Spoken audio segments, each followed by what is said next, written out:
Hi everyone, Matt from the pre-sales team at NetSupport here, and today I'm back with another install video for you where we're going to be taking a look at how to install our desktop alerting and notification product, NetSupport Notify. Now the first thing we're going to need to do is get some installers, and how you do that is going to depend on if you're looking to trial the software or if you've already purchased. So if you are looking to install a trial, if you head over to the website NetSupportNotify.com, and if you scroll down on the home page, click on the try for free button, pop in your details there, and that will then take you through to a page where you can download the required installers. Now this is a completely free trial. We're not going to ask you for any credit card details or anything like that. Now, if you've already purchased, if you head over to our support site, so if you go to the netsupportsoftware.com website and click on the support link, sign in, you'll be taken to a page that looks a little bit like this. If you click on My Products, you might have the NetSupport Notify product showing. If not, if you click on Register a Product, register your license details, come back here, you'll be able to click on the NetSupport Notify link, and then you'll be taken through to a page where you can download the installers. So we've got a setup.exe for manual installs and an MSI for automated deployment. So if you're going to deploy using something like Intune, Group Policy, SCCM. Now, if you want to install the product in a language other than English, click on the relevant flag and that will take you to the relevant language installers.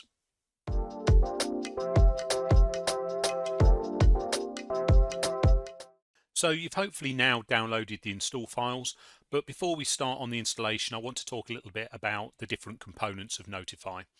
So there are basically three components to the software. So first of all is what we call the Notify Gateway component, and this is what everything connects to. It routes the messages across your network.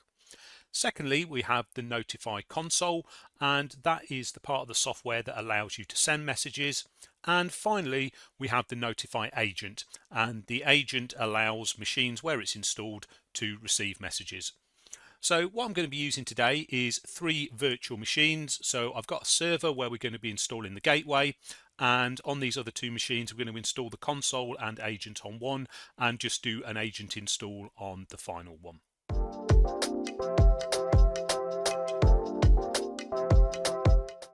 So the first thing we're going to do is install the Notify Gateway component. So I'm here on my server virtual machine. I've got my install files on this folder on the desktop. So if we jump in here, you can see I've got both the MSI and exe in this folder. I've also got my license key file. Now, if you're doing a trial install, you're obviously not going to have this, but don't worry, it will create a trial license during the install process. However, if you have purchased the software, if you pop this license key alongside the installer, it will apply the license when you do the install on the server. So as we're doing a manual install, I'm going to use the setup.exe file here. So we'll just double click on that, give it a second to load up. So click on next here, accept the license agreement, and then you're going to want to select this bottom option here. So we're just going to install the server component. Click on next, and it's going to ask you for some information. So first thing is the server IP address or host name. So that needs to be the IP address or host name of the server you're installing on. Now, if you are going to use the IP address, make sure that the server you're installing on has a static IP address. Otherwise, you're going to get into some trouble down the line. I'm just going to use the host name here. So my server is just called demo server.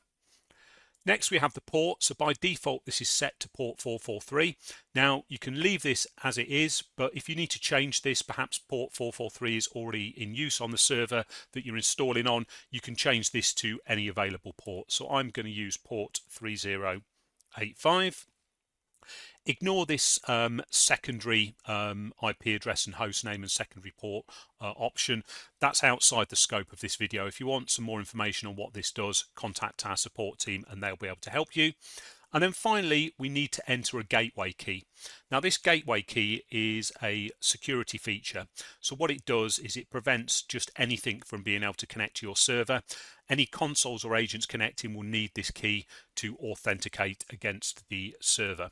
So this can be anything you want. So I'm going to pop in a key here. Now this key is stored using unreversible encryption, so if you forget it, you're not going to be able to phone up our support team and just ask them to tell you what it is. So do make sure you make a note of this. If you do happen to forget it, we can help you get back up and running again, but it is quite a sort of long and drawn out process, so you're best off not forgetting it in the first place. So if you've got some password vault or some way of securely storing it, I strongly recommend you make a note of that in there in case you need to refer to it later. So once you've popped all that information in, click on next and then install, and just give this a few seconds to run through and do the install process. And then when that's done, we can click on finish, and you will see that we've got an icon in the system tray there. So you might have seen there it had a little yellow exclamation mark on. That's now gone to a green tick, so that means that the server component is installed and it's all running correctly.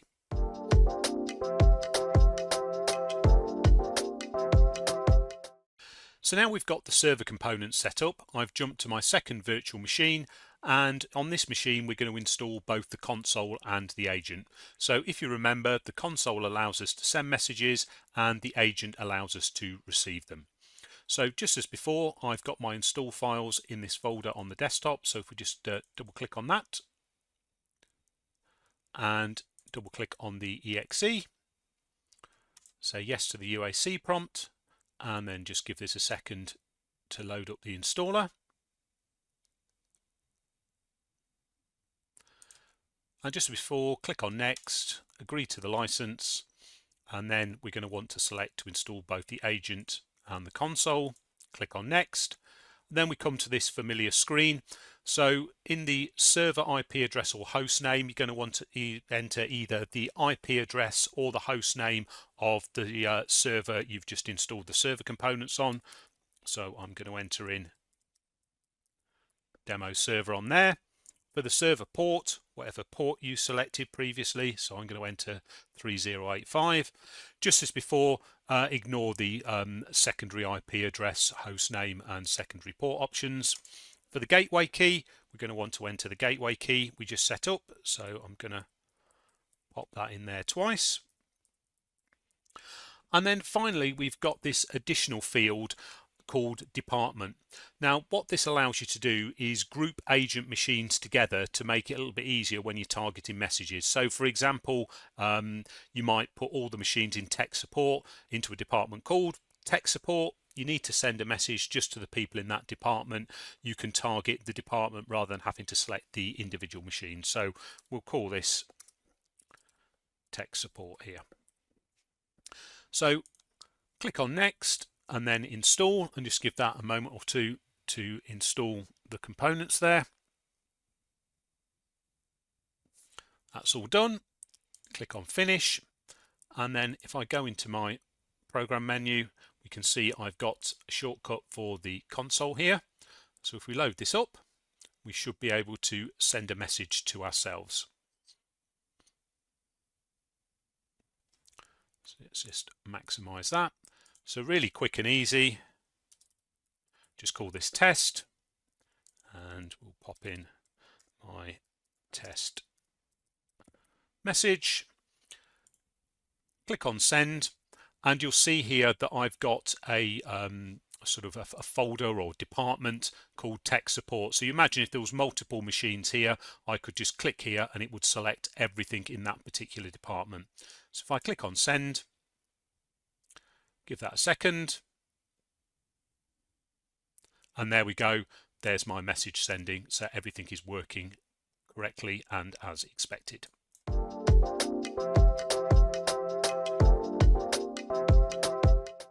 So on this final machine, I'm just going to install the Notify agents. This machine will only be able to receive messages. So it might be that in your organization, you want to give a few people the ability to send, but you want to give everybody the ability to receive messages. So just as before on this machine, I've got my install files in this folder on the desktop. So if we load up, double click on the setup exe.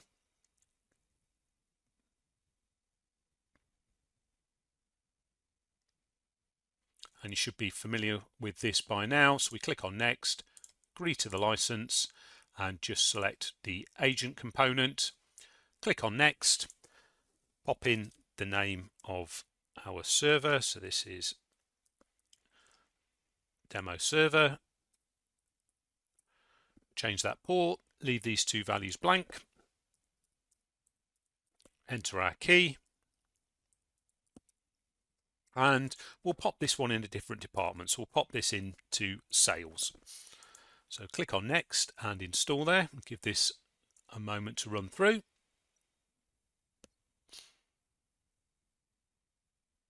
And click on finish. And if we jump back to the previous machine with the console on, call this message test 2 and the message my second test.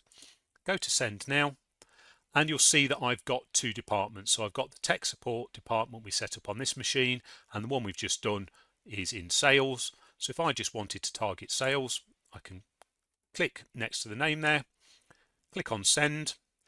We'll get a notification here saying that that message has gone out, and if we jump to the machine, you can see we've successfully received the message there.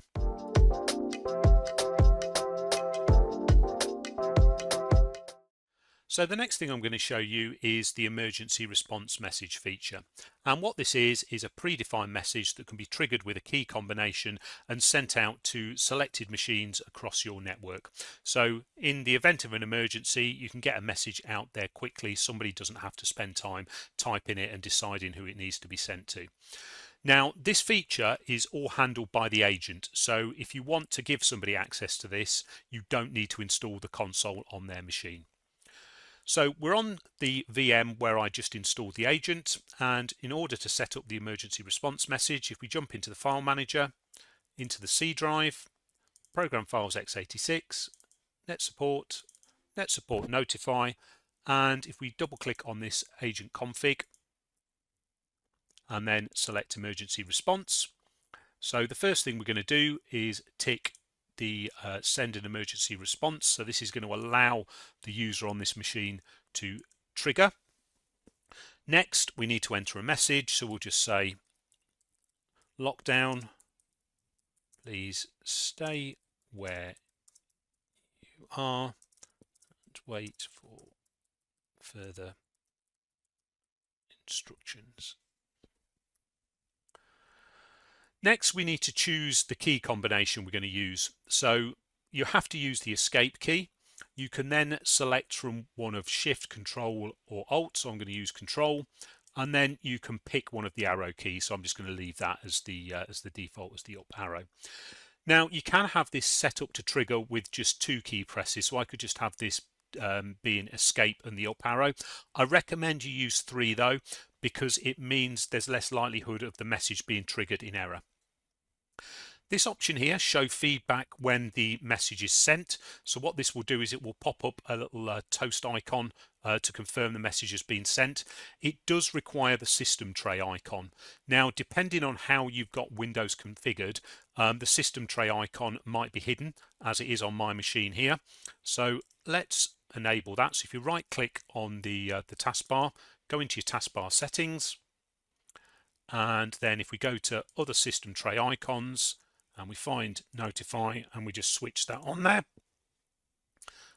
so we'll enable that feature. Notification size, so you can have the message showing normal size, double size or full screen. I'm just going to leave it as normal size. And then you've got the option to allow the machine to receive emergency response messages. So I could just tick this and not configure any of the above options. If I didn't want the user on this machine to be able to trigger the message, I just wanted them to receive it. So I'm going to tick this on here as well. Click on OK, and you will get this error message and it will jump you to the general tab. It's going to ask me to put in the server key again. This is a security feature, so somebody can't just come in here, start messing about with the settings unless they've got access to the server key, which will allow them to save them. So just pop in our server key here, click on OK, and this will save the settings. It will restart the agent service. And then if we just minimize that, and if I press escape, control and up, telling me it's sending the emergency response message there, so we just give that a second.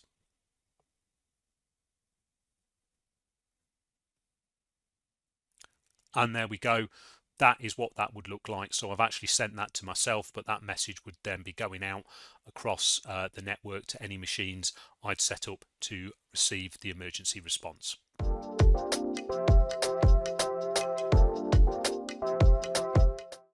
So the final thing I want to show you in this video is how to package up the application for an automated deployment via Intune, Group Policy, SCCM. And what I've done here is I've created two packages to reflect what we've done in this video. So we've got a package that will install the console and the agent, and one that will just install the agent by itself. So if we open up the console and agent package, you can see that I've got my MSI installer. I've also added in my license key. If you're just using this software under a trial, you're not going to have this. Don't worry about it. It will create an evaluation license when it does the install, so it's not going to be a problem having that file missing.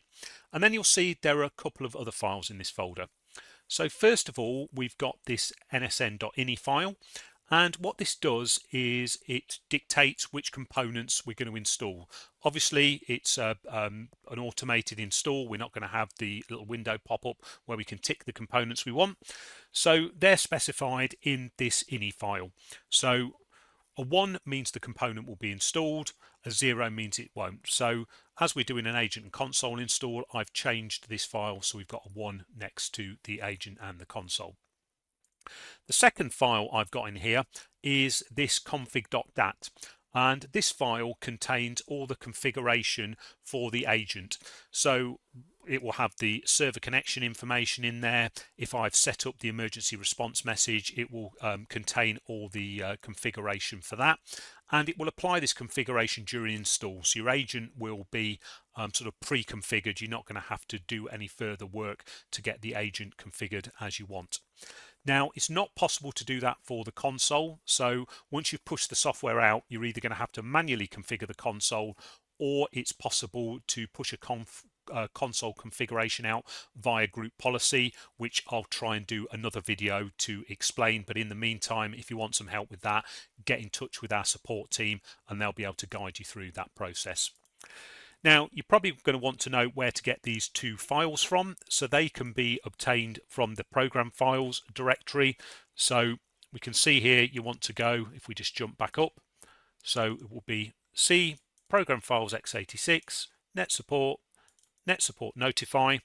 So we've got our ini file can be copied from here, and then the config.dat is also in this folder as well. So obviously with the config.dat, configure the agent first. Once you're happy with the configuration, then make a copy of that file to pop into your deployment package folder. So just to show you the one for the agent, exactly the same.